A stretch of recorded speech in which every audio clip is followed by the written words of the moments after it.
Muy buenos días a todos, presidente, ministros, ministras, embajadores, señoras y señores amigos de ACNUR. Buenos días a todos.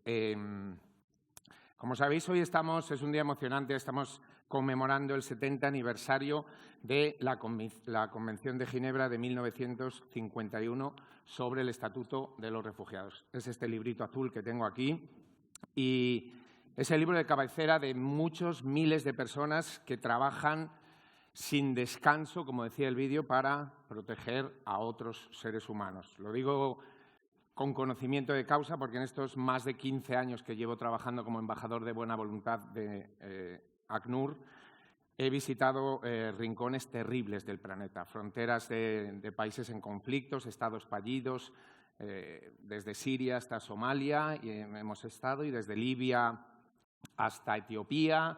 En fin, he visto de primera mano y por eso doy fe siempre de ello. A veces me preguntan, no, pero lo que hacéis, el dinero que se recauda. Yo doy fe de verdad de que ahí hay mucha gente que se deja la piel, se deja la vida para salvar a otros seres humanos. Queremos por eso poner hoy en valor la relevancia y la vigencia de este estatuto que, como sabéis, el ACNUR se creó con un mandato temporal como para 3 años después de la Segunda Guerra Mundial. A día de hoy, más de 82 millones de personas están bajo el amparo y el paraguas de las Naciones Unidas en esta agencia del ACNUR. Y hay mucho trabajo por hacer. Es un orgullo también que haya elegido Naciones Unidas a España. Me decía ahora mismo el alto comisionado, que por cierto no sé si te he saludado. ¿Sí te he saludado? Me decía que es el único país donde oficialmente se va a hacer este acto de conmemoración del 70 aniversario porque, y aquí tenemos que sacar pecho como españoles, somos el país de Europa que más socios tiene de ACNUR, que más aporta al ACNUR y más donantes, así que ole por nosotros, por nuestra solidaridad y por nuestra generosidad. No me enrollo más, os dejo el librito aquí y doy paso a Filippo Grandi, Alto Comisionado de Naciones Unidas para los Refugiados.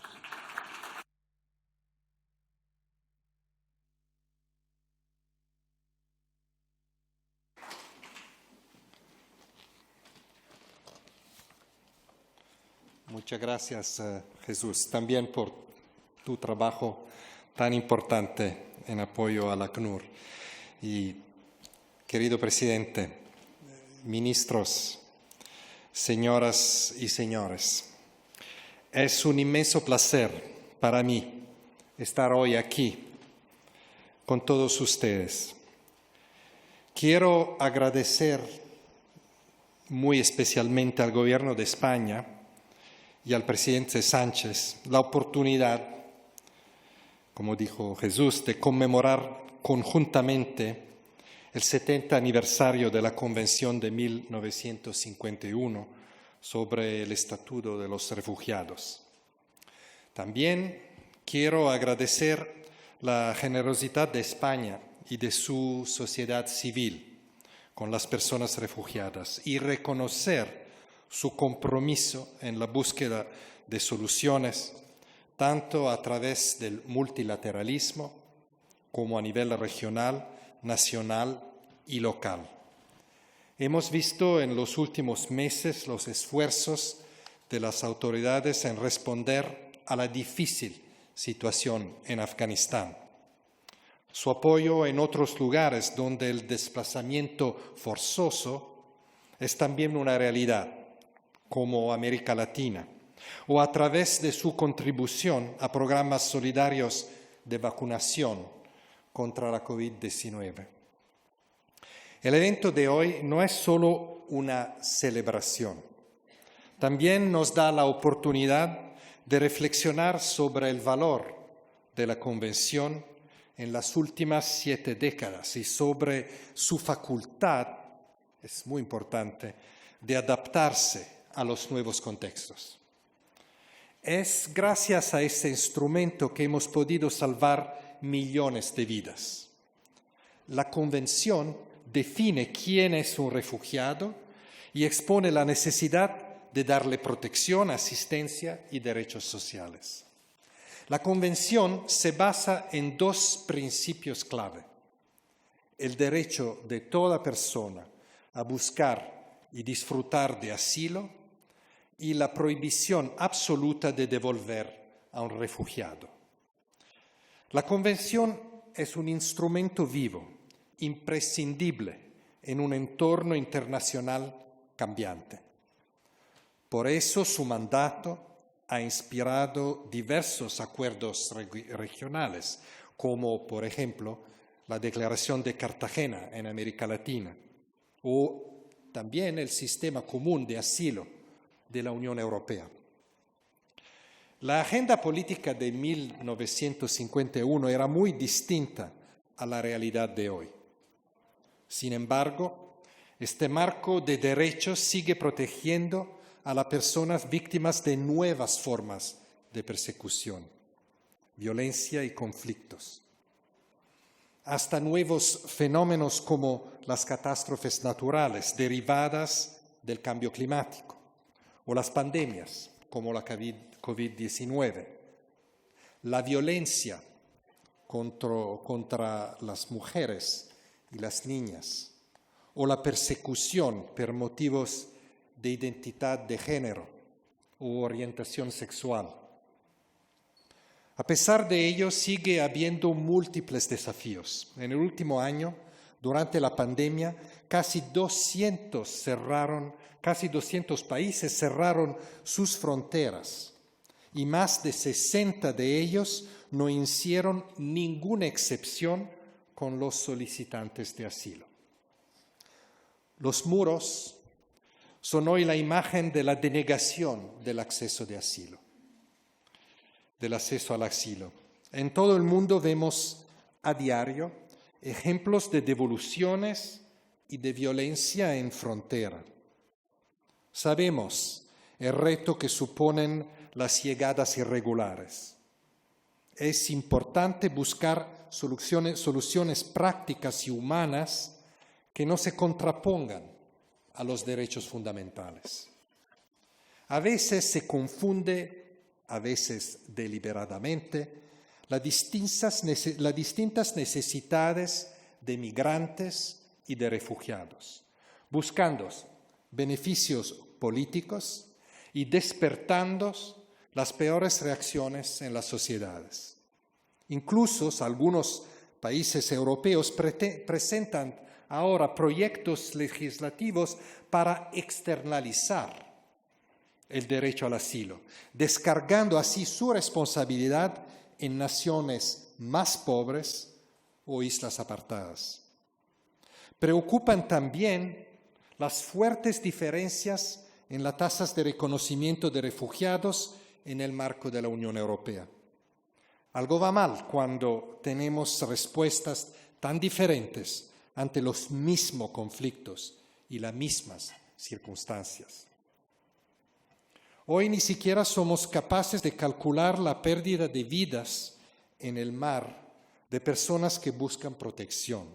En este sentido, quiero reconocer, señor presidente, la labor del Salvamento Marítimo Español. Su tarea es un ejemplo práctico de la defensa de la vida y de los principios universales que reivindicamos hoy aquí.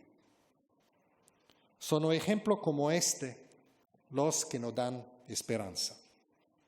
Este espíritu de solidaridad es precisamente el motor del Pacto Mundial sobre los refugiados.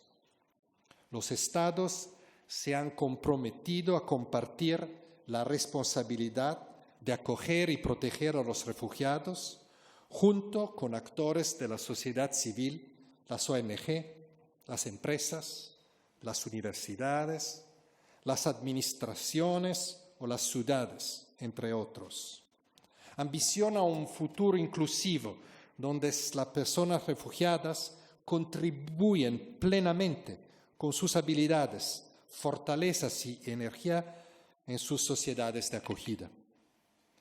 Para ello es fundamental promover el reasentamiento desde un primer país de acogida, los visados humanitarios o becas para estudiantes refugiados. También los proyectos de patrocinio comunitario que surgieron en Canadá hace más de 50 años y que involucran a la sociedad civil en el proceso de acogida. Vemos a diario cómo el patrocinio comunitario en España, concretamente en el País Vasco, en Valencia, en Navarra, demuestra una vez más el inmenso compromiso social de su ciudadanía. Espero que pueda expandirse en el futuro por todo el país a través de un programa nacional. Quisiera terminar por ello con un profundo agradecimiento a la sociedad española, una sociedad no solo acogedora, sino también profundamente solidaria. Los ciudadanos españoles son hoy el principal donante privado de ACNUR. Más de 500.000 de personas apoyan de forma regular nuestro trabajo humanitario. Su ayuda va más allá del aporte económico porque es un refuerzo moral. La energía de España nos invita así a mantener el optimismo y precisamente a cultivar la esperanza. Y es hoy un ejemplo de la solidaridad internacional que el preámbulo de la Convención considera como indispensable para lograr soluciones a los problemas que causan flujos de refugiados. Por todo ello, les doy las gracias.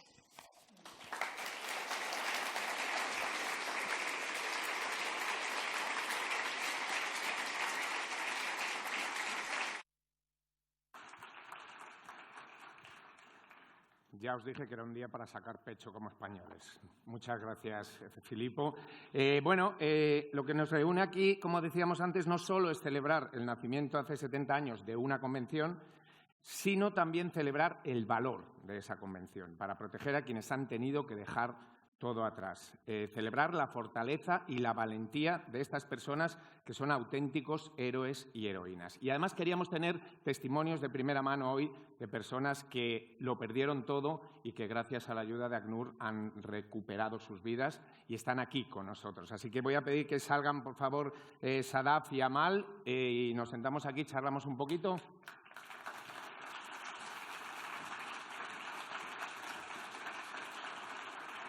Y yo me vuelvo a poner en un taburete. Vosotras no estabais aquí, sois muy jóvenes, pero yo empecé en la tele sentándome en un taburete hablando con gente joven, en un programa que se llamaba Hablando se entiende la vasca. Y hoy de repente me ha venido a la cabeza la historia. Bueno, Sadaf, vamos a contar un poco. Tú eres afgana, eres boxeadora, has vivido el exilio desde muy pequeñita, primero en Irán estuviste. Durante 9 años formaste parte del primer y único equipo femenino de boxeo de Afganistán junto a tu hermana. Y llegaste a ser seleccionada para las Olimpiadas de Londres 2012, pero en el último minuto no pudiste participar por cuestiones de seguridad. Os hicisteis famosas por ser boxeadoras afganas. De hecho, hicieron películas y todo, ¿no?, sobre vosotras, algún documental. Pero con los éxitos y las medallas llegó también las amenazas y la persecución. Cuéntame.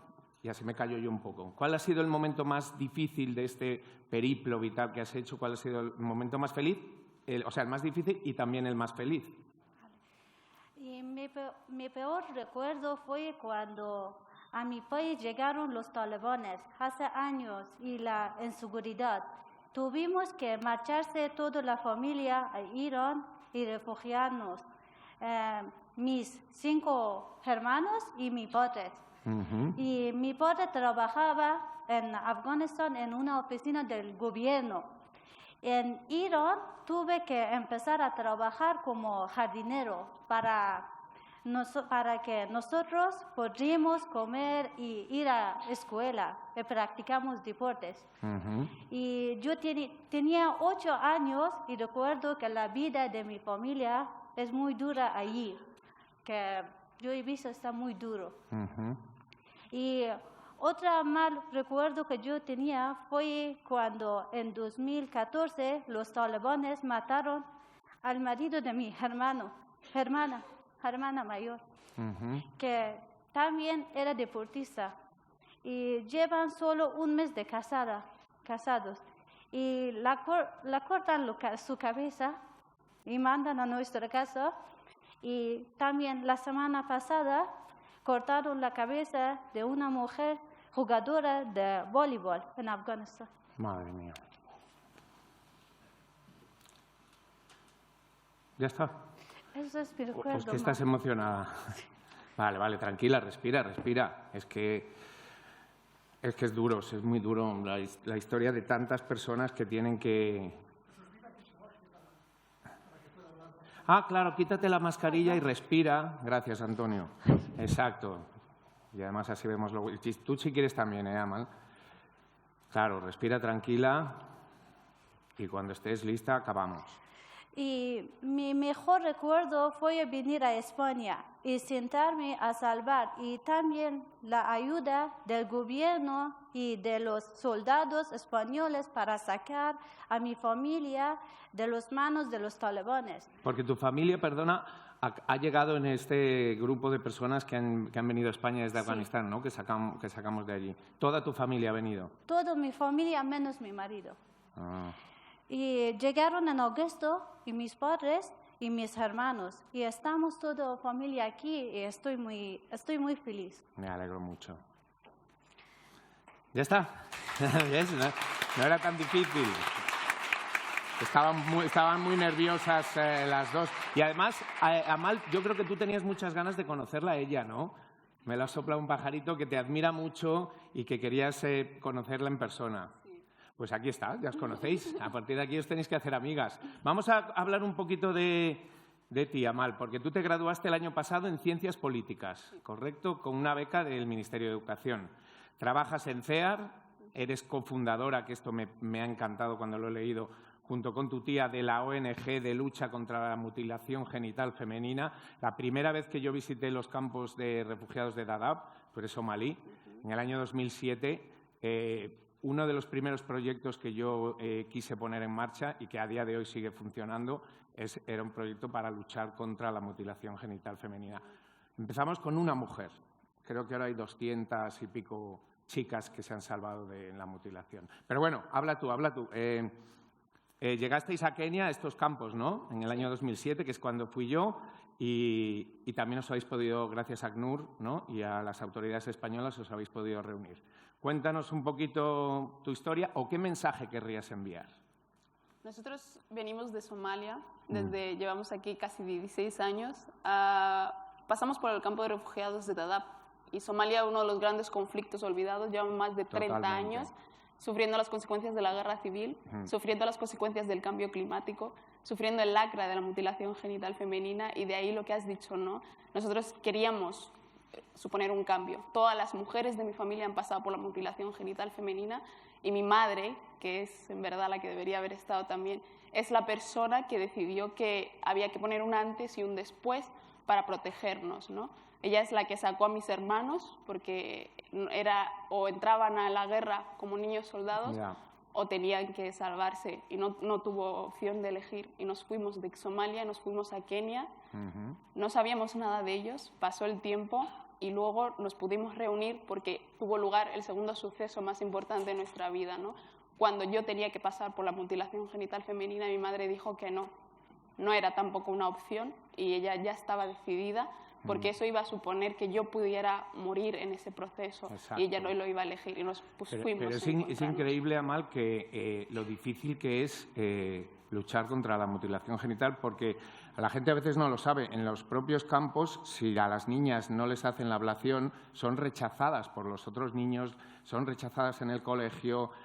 Yo he oído cosas espeluznantes, hasta que las persiguen, les pegan, entonces es muy difícil salir de ahí, hay que ser muy valiente. Hay mitos, hay miedos, hay presión social, hay de todo, hay miles de razones que empujan a que no puedas decidir como madre que tu hija no pase por la mutilación genital femenina. Hay muchas veces que las madres lo hacen para proteger a sus hijas, para que puedan estudiar, para que no las rechacen y no las aparten de la sociedad y para que tengan un futuro, ¿no? Claro, sí, para que se casen, simplemente. Si no están mutiladas, no las dejan casarse. Exactamente, y ella decidió que no y nos sacó de ahí. Maravilla. Y gracias a la posibilidad de poder solicitar la protección desde un tercer país, se nos dio la protección desde Kenia y vinimos aquí a España. Bueno. Vosotras sois el ejemplo vivo de que se puede salir de la pesadilla con ayuda internacional, con la ayuda del ACNUR, con la ayuda de los gobiernos de las diferentes naciones, y estoy contentísimo. Seguiría hablando con vosotras, pero es que todavía nos quedan muchas cosas, así que si queréis podéis volver a vuestra silla. Muchísimas gracias por compartir el testimonio. Bueno, ahora vamos a ver, vamos a dar paso a un vídeo que nos ha enviado la soprano Barbara Hendricks, una de las voces más aclamadas del mundo y que además es embajadora, de buena voluntad vitalicia, no como yo, que a mí me echan cualquier día. No, es broma. De buena voluntad vitalicia del ACNUR. Vamos a ver qué nos dice. President Sanchez, High Commissioner Grandi, Excellencies, dear friends, it is a great honor for me to join you today to celebrate the 70th anniversary of the 1951 Refugee Convention. This occasion offers us an opportunity not only to reflect on the past 70 years, but also to reaffirm our commitment to the principles of the Convention. This convention has proven to be as relevant today as it was in 1951, even in the context of a global pandemic. When I joined UNHCR over 35 years ago, there were around 12 million refugees in the world. Today, that number is over 26 million, who together with those internally displaced and asylum seekers amount to a shocking figure of 82 million people who have been forcibly displaced from their homes and are in need of protection. 82 million stories, 82 million dreams and hopes. During the years that I have been a Goodwill Ambassador, I have drawn inspiration from my UNHCR colleagues in the field who devote their lives, and some have even lost their lives, for the refugee cause. I've also drawn encouragement from refugees that I have met and have been humbled by their plight, especially the women who with their children represent more than 80% of all refugees. When I have been my most discouraged, I need only to remember the eyes of the courageous women and girls that I have met, who with great dignity face nearly insurmountable difficulties and dangers of refugee life.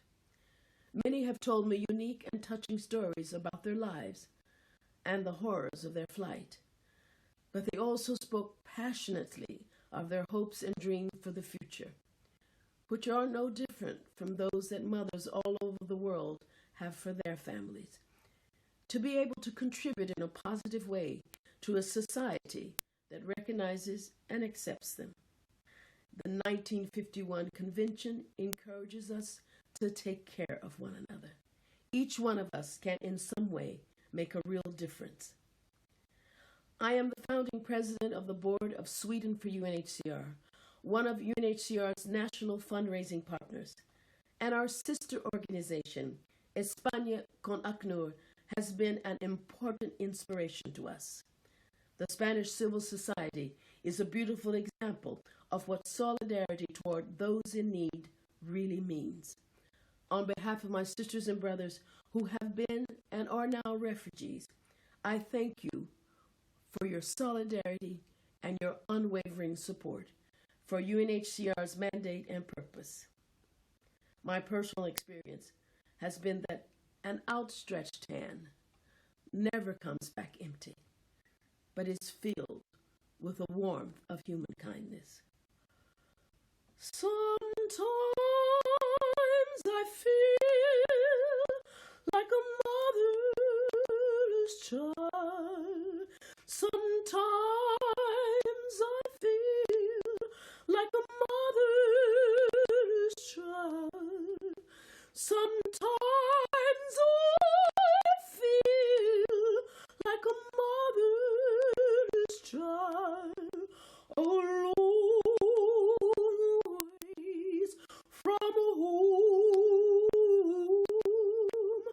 a long ways from home. Thank you very much.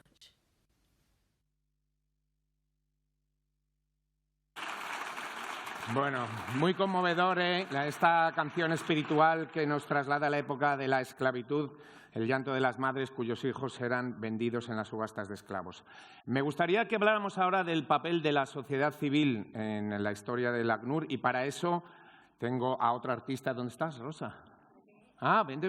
Rosa Montero, ya la conocéis, escritora, periodista, y Antonio Garrigues, por favor, presidente de honor de España con ACNUR, aparte de un jurista de renombre internacional que no tengo que decir. Bueno, Rosa, ¿cómo estás? Bien. Cuéntame, ¿qué te llevó a ti a apoyar la causa de los refugiados?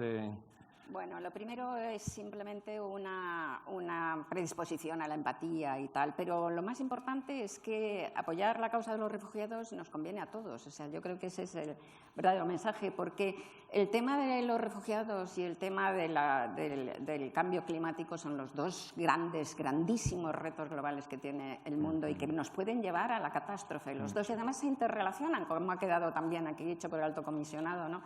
Cuanto más deterioro ambiental, pues más deterioro social, más deterioro político, es tremendo, ¿no? Evidentemente, ¿no? O sea, que es algo que nos conviene a todos. Mira, hay un problema que cuando intentas transmitir el tema de los refugiados a la sociedad, cuando escribes un artículo, publicas en redes, hay dos respuestas que son inquietantes. Hay otras buenas, pero las malas, que son muy abundantes, son estas. Una de ellas es que hay gente que está bien predispuesta, pero que se siente tan inerme, les parece que es una cosa tan grande, que realmente se angustian tanto que se quedan en tilt, ¿no? Se bloquean y no quieren ni oír hablar. Bueno, esto es preocupante, pero vamos a dejarlo para luego, ¿no? Pero lo más preocupante es aquella gente que te dice así, que te dice, oh, pero ¿cómo nos vamos a ocupar de los afganos? Pero con todo el dolor que hay aquí, con toda la pobreza que hay aquí, ¿no? En tanto en cuanto no resolvamos esto, esta es la conocida falacia cognitiva, la falacia del nirvana, ¿no? Que dice que si no hay un niño muerto de hambre aquí no se puede hacer nada más, lo que te condena a no hacer nada más nunca. Es una falacia cognitiva clásica, ¿no? Entonces, es que ahí yo creo que es el sitio en donde tenemos que golpear, ¿no? Porque verdaderamente, ¿qué hay? ¿Qué es fuera y qué es dentro? Por no hablar, Rosa, de la otra falacia de nos invaden, sí, bueno, pero eso la ya palabra invasión. No, eso ya es una mentira, quiero decir, ya no es una falacia cognitiva, que esto se lo creen, eso ya es una manipulación política, que es otra cosa. Estos lo saben. Ya. Vale. Entonces, no se puede hablar de fuera y de dentro, es que esa es la cuestión. Además, estamos en un momento, yo creo que eso es lo más importante. Bueno, para actuar, ¿verdad?, a favor de los refugiados, a favor del cambio climático, están los recursos cívicos tradicionales. Pues, efectivamente, apoyar con dinero, apoyar con voluntariado, hacer manifestaciones, votar responsablemente a los que apoyan estas cosas. Pero yo creo que estamos en un momento crítico en donde tenemos que cambiar la mentalidad y saber que si no nos salvamos todos, no se salva ninguno. Estamos en ese punto. La pandemia nos lo debía haber demostrado, pero parece que no hemos aprendido, ¿no? Por ejemplo, en Europa hay más de un 70% vacunados, en África un 4% vacunados. Aparte de la injusticia, es una estupidez, claro, porque va a haber mutaciones del virus y no vamos a librarnos jamás de la pandemia. O aprendemos que el mundo que vivimos es muy pequeño y que o nos salvamos todos o no se salva ninguno, y actuamos en consecuencia. Es decir, exigiendo políticas globales, económicas, sanitarias, de todo, y exigiendo a nuestros gobiernos esto, y siendo como difusores, como manchas de aceite en la sociedad de este concepto. O nos salvamos todos o no se salva ninguno. Un mantra, hay que convencer a todo el mundo y hay que exigir a nuestros gobiernos que lo hagan. Y, por cierto, muchas gracias, ACNUR, por estar siempre ahí en el terreno. Bueno, ¿qué sería el mundo sin vosotros? Sí, totalmente. Hemos mencionado, Antonio, varias veces ya hoy al Comité Español del que tú eres presidente de honor, y me gustaría que hablaras de eso, de la solidaridad de los españoles, que también lo hemos hablado, y del cambio climático, que ha puesto Rosa el tema aquí, además vosotros habéis hecho un proyecto muy, muy bonito sobre el cambio climático. Explícalo un poco tú. También me gustaría empezar diciendo que no hay un solo país que no haya tenido emigrantes y refugiados. España ha tenido, y de vez en cuando nos olvidamos, muchos emigrantes económicos que han sufrido de una manera tremenda y también muchos refugiados políticos. Totalmente. Y eso yo no sé por qué a la gente se le olvida. Es decir, que es que no tenemos otro remedio, ¿no? Yo siempre parto a la base de que uno de los derechos humanos básicos es el derecho a vivir en tu propio país. Es el derecho a vivir en tu propio país. Y si ese derecho te lo tajan, te lo cercenan, tú tienes derecho auténtico a emigrar. Porque tú tienes derecho a vivir en tu país. Si no te dejan vivir en tu país, tú tienes derecho a que los demás países te acojan y te refugien. Eso es una idea que no se nos puede quitar de la cabeza, que los españoles hemos tenido refugiados políticos que han cumplido un papel luego en la historia de España realmente maravillosa y una cantidad de migrantes que han tenido que soportar daños tremendos, ¿no? Yo creo que ahí está un poco la clave del tema. En cuanto a la sociedad civil, yo presido y soy presidente de honor de España con ACNUR. Todo el mundo sabe lo que es un presidente de honor. Es un presidente de honor. Luego está quien trabaja, ¿no? Y quien trabaja es un equipo realmente maravilloso de gente. Aquí está, entre otros, Francesco Siaca, que es una especie de... Yo no he visto a nadie que recoja más fondos en menos tiempo, realmente, salvo... Les recomiendo al propio presidente del gobierno que si algún día hay alguna dificultad, pues hay una persona que realmente, tú lo has mencionado. Sí, yo con España Francesco hice yo mi primera misión en Somalia, la primera. Ahí nos conocimos y ahí entablamos amistad. Pero que España es el país que tiene, exacto, que ha obtenido, que no es no es un tema menor, realmente es, que seamos el país que está contribuyendo más a esta causa, realmente es maravilloso. Hay una cosa muy interesante que has dicho y que es otra falacia, no sé si cognitiva porque no soy yo tan inteligente como tú, pero con la que yo lucho constantemente, y es que ningún refugiado, que es lo que decías tú, quiere abandonar su país. Claro. Nadie quiere venir a un país donde no conocen el idioma, no conocen las costumbres, no les homologan sus títulos. Hay muchos refugiados con títulos universitarios en sus países, como contaba Sadaf, que tienen que ponerse a trabajar, en este caso el padre de ella, de jardineros. Los refugiados no quieren irse de sus países, es que se tienen que ir. Eso es lo que no podemos olvidar bajo ningún concepto. Oye, pues os agradezco muchísimo vuestra experiencia, vuestra inteligencia y vuestra luz. Lo mismo te decimos. Gracias a ti.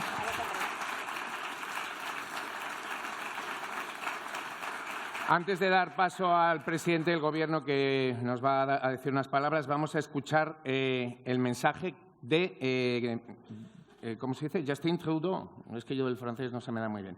Justin Trudeau, un país que ha sido pionero en estos temas, en muchos aspectos, incluyendo los programas de patrocinio comunitario para personas refugiadas. Canadá presidió la plataforma de respuesta al desplazamiento forzado en los países de Centroamérica, que ahora preside Guatemala. Os dejo con sus palabras. Hello everyone, bonjour à tous. Canada is a nation of diverse people with roots in every corner of the globe. It's part of what makes us Canadian, and it's a strength that is reflected in the way we approach the world. Our country has a strong history of opening our arms and our borders to those in need, from the Indo-Chinese people in the 1980s to the Syrian refugees over the past 6 years to the Afghans we're resettling today. The many refugees and displaced people who've resettled in Canada have shaped our country for the better. They have enriched our communities and they have helped build the country we know today. Le Canada a bénéficié de l'arrivée des populations les plus vulnérables du monde. 70 ans plus tard, notre pays continue d'être un ardent défenseur de la Convention de 1951 relative au statut des réfugiés. Et nous soutenons le travail essentiel que le HCR accomplit afin de promouvoir la cause des réfugiés et leurs efforts pour atténuer les vulnérabilités auxquelles ils font face, ainsi que les autres personnes déplacées. Cependant, à l'heure où nous rendons hommage au dévouement dont le HCR fait preuve dans sa mission de protection depuis les 70 dernières années, nous devons aussi être conscients qu'une personne sur 95 est aujourd'hui déplacée de force. Cela porte à plus de 82 millions le nombre de personnes déplacées de force dans le monde.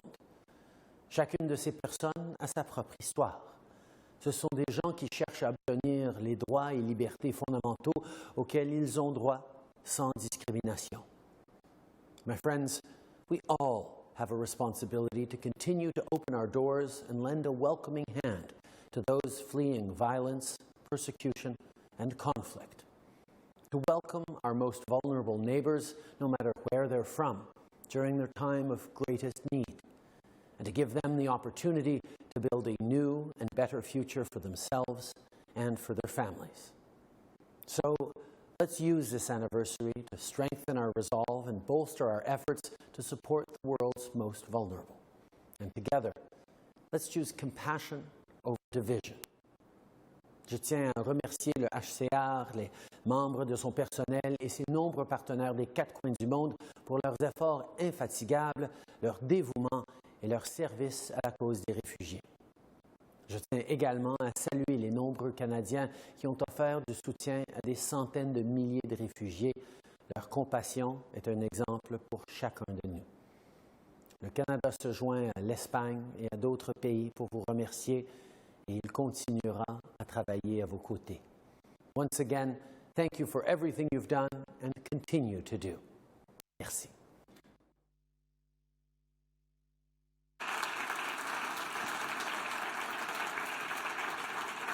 Me encanta este hombre, de verdad. Nada, que es muy importante además la idea de lo que enriquecen los refugiados para romper otra vez más un mito de esto, es una falacia, de los refugiados siempre enriquecen las comunidades en las que se integran, siempre. Me encanta este hombre, pero nosotros tenemos un presidente del gobierno sensacional. Os dejo con Pedro Sánchez.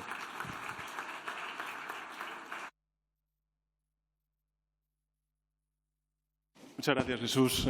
Gracias también, Antonio. Gracias, Rosa. Ministros, ministra, querido Filippo. Muchísimas gracias por venir de nuevo aquí y estar con nosotros en España. Gracias también a los testimonios que hemos escuchado, ¿no? Tenía aquí escrito que una escritora peruana, Gabriela Wiener, que reside en España desde hace ya un tiempo, 15 años, tiene unos versos que dicen textualmente lo siguiente. Dicen, migrar no es volver a nacer, es volver a nombrar lo que ya tiene nombre. Pero de todos los que tienen que volver a aprender a nombrar, yo creo que la situación, y aquí se ha dicho, la más dramática es sin duda alguna la de los refugiados, la de las refugiadas, que a menudo tienen que marcharse de su país sin tiempo ni siquiera para poder recoger sus enseres, sus recuerdos más íntimos. Y una de las mayores pruebas a las que se enfrenta el ser humano es empezar una vida de nuevo. Empezar una vida desde cero por obligación, como ha dicho Antonio, huyendo de la violencia, de la persecución, de la no aceptación, de la injusticia, en definitiva, que implica desandar todos los caminos y adentrarse en el vacío. Yo, en fin, cuando escuchaba vuestros testimonios, creo que no puedo pensar en una condena más terrible, que es la de abandonar forzosamente a tu gente, a tus amigos, a tus amigas, a tu familia, a tu marido, como te está ocurriendo a ti.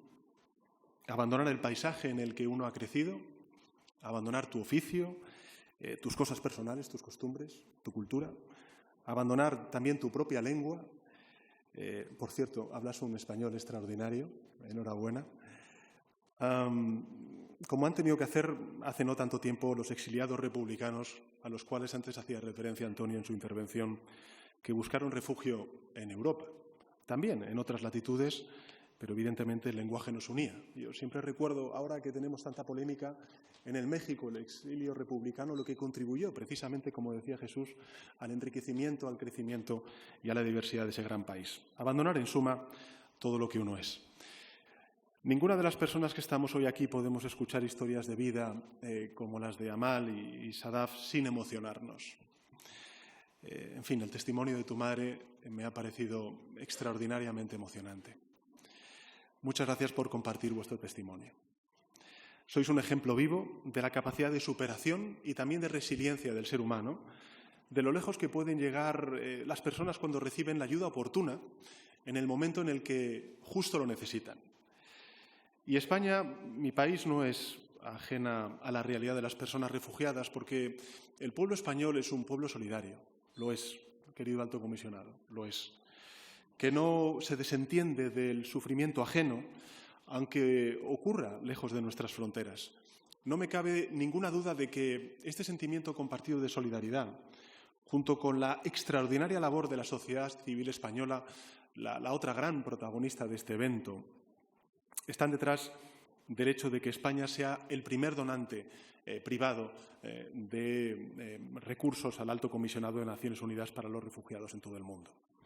El compromiso del Comité de España con ACNUR es el principal impulso de nuestra relación con el Alto Comisionado y lo que justifica el que hoy estemos celebrando aquí, como ha dicho Jesús, en Madrid, el 70 aniversario de la Convención del Estatuto de Refugiados. Y si algo caracteriza el trabajo de ACNUR en estos 70 años, ha sido, creo que, la capacidad continua de adaptarse a los nuevos desafíos. Estos últimos años creo que ha sido con particular intensidad muy relevante y yo creo que de muy actualidad todo lo que habéis hecho. Antes Rosa comentaba que la COVID nos tiene que dejar muchas lecciones y yo lo comparto con ella. La pandemia que estamos sufriendo es uno de los mayores retos a los que se está enfrentando la humanidad, a los que hemos tenido que reaccionar de forma súbita. Precisamente esta semana estamos celebrando el Día Mundial, la Semana de la Ciencia, que es la que nos ha aportado los instrumentos necesarios para poder empezar a superar esta pandemia.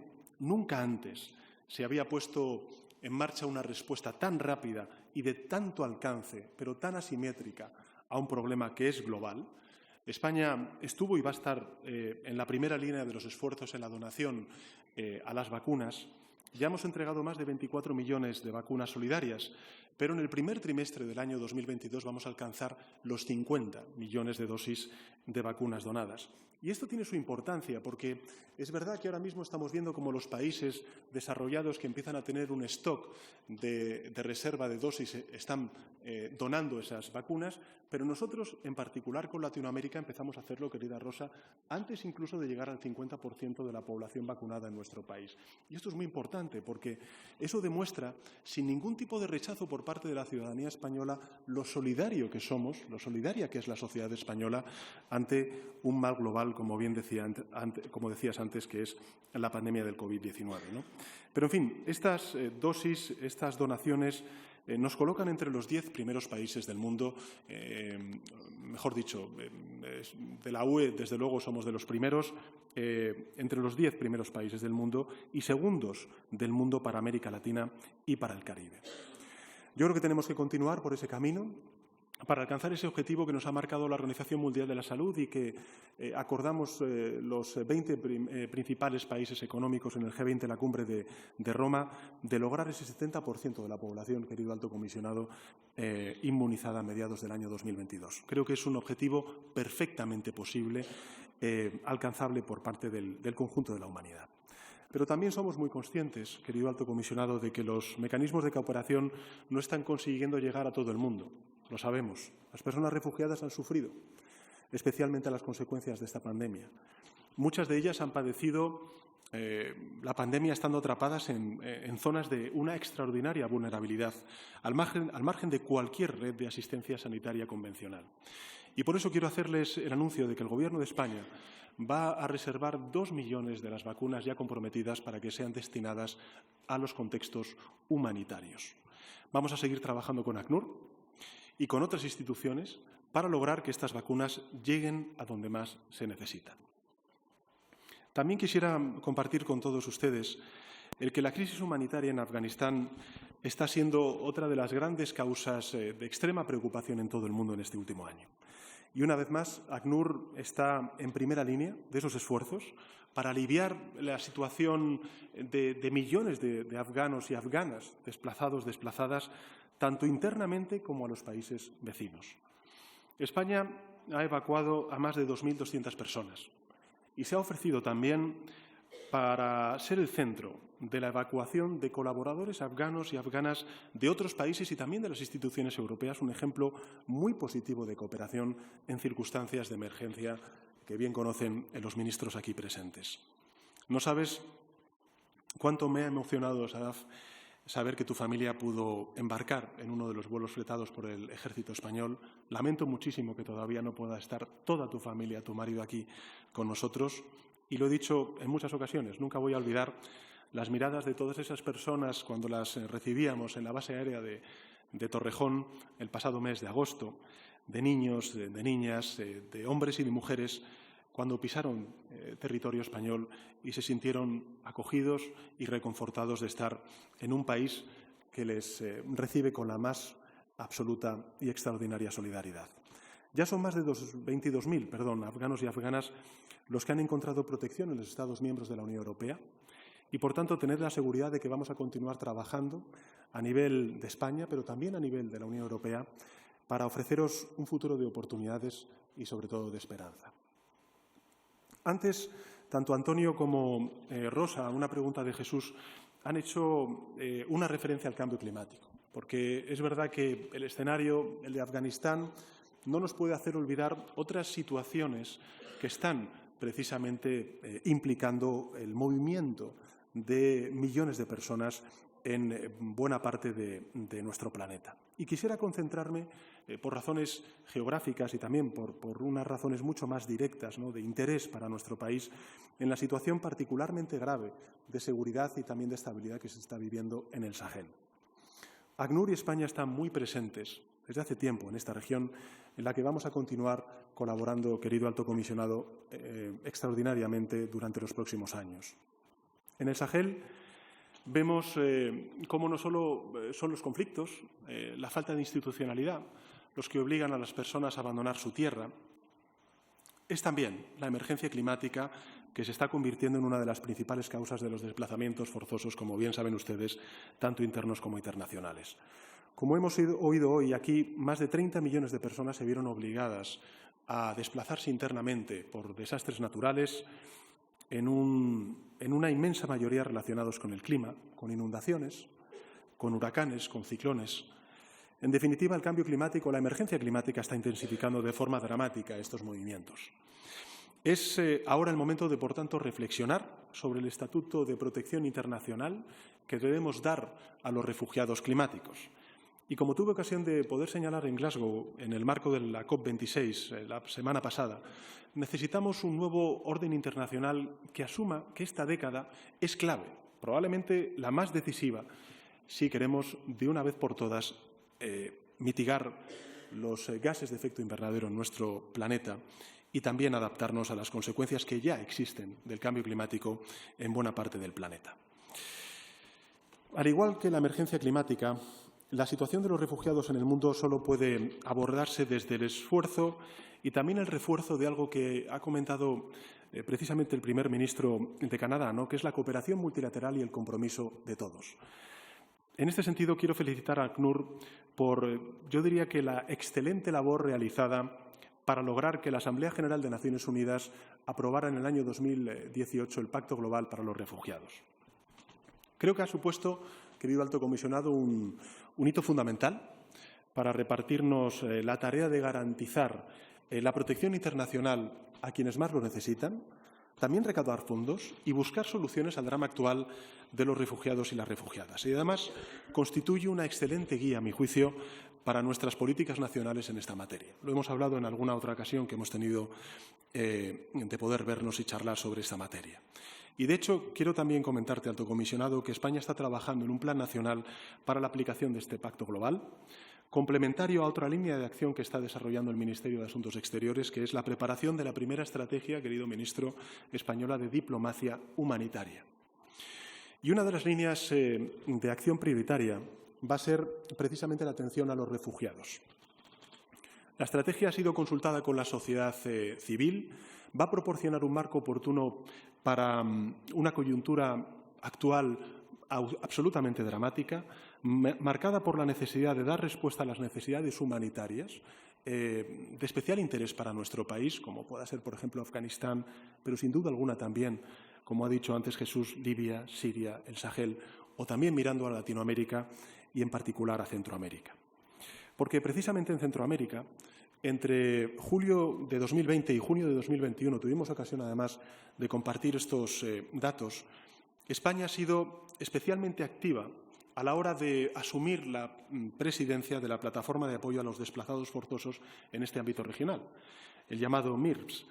Es una de las 3 plataformas regionales creadas por ACNUR en el mundo para gestionar la problemática de los refugiados, y la presidencia española concluyó con la celebración el pasado mes de junio de un evento de solidaridad que consiguió movilizar nada más y nada menos que 110 millones de dólares, el doble de los objetivos que nos habíamos marcado antes de la celebración de esta importante cumbre. España, en este contexto, aporta 6,3 millones de euros a este proyecto. No podemos olvidar que hay más de 5 millones de refugiadas y de refugiados migrantes venezolanos, a los cuales también, por desgracia, se están uniendo también los refugiados nicaragüenses, que evidentemente viven, muchos de ellos, 400.000 venezolanos, viven en nuestro país, en España. En 2020, los venezolanos y venezolanas fueron la primera nacionalidad que solicitó asilo en nuestro país. España, como no puede ser de otra manera, está profundamente comprometida con la tarea de aliviar y también de destinar un total de 100 millones de euros entre las 2 conferencias de donantes celebradas para Venezuela, en definitiva, de aliviar la situación de los refugiados y refugiadas venezolanos. Señoras y señores, termino. Quisiera volver a dar las gracias a ACNUR, a todas las personas que contribuyen de una forma u otra a su trabajo, por mantener vivo durante 70 años el espíritu de la Convención y recordarnos algo fundamental, y es que debemos seguir trabajando sin descanso para ayudar a quienes han tenido que abandonarlo todo para salvar sus vidas. Decirlo en este país, donde efectivamente hemos tenido cientos de miles de refugiados en épocas no tan lejanas, creo que es algo inexcusable, ineludible para una sociedad como la nuestra. Decía el escritor y diplomático español Ángel Gabinet, y cito textualmente, que una nación que cría hijos que huyen de ella por no transigir con la injusticia es más grande por los que se van que por los que se quedan. Por eso, queridas Amal y Sadaf, os pido de corazón que nunca olvidéis lo grande que es vuestra patria. Yo sé que no lo hacéis, precisamente porque personas como vosotras la hacéis grande, valerosa y resiliente. Hacéis grande a vuestra patria, guardando los valores de la justicia por los que habéis huido de ella, precisamente. Pero hacéis grande también a esta nueva patria que os ofrecemos, que es España, con vuestro ejemplo, con vuestro testimonio y con vuestro trabajo. En España aprenderéis a nombrar lo que para vosotras ya tenía nombre antes de llegar aquí. Tendréis 2 palabras para decir futuro, para decir hogar, para decir libertad. Y nuestro deseo, mi deseo personal, es que tengáis también 2 palabras para decir felicidad. Muchas gracias y feliz aniversario.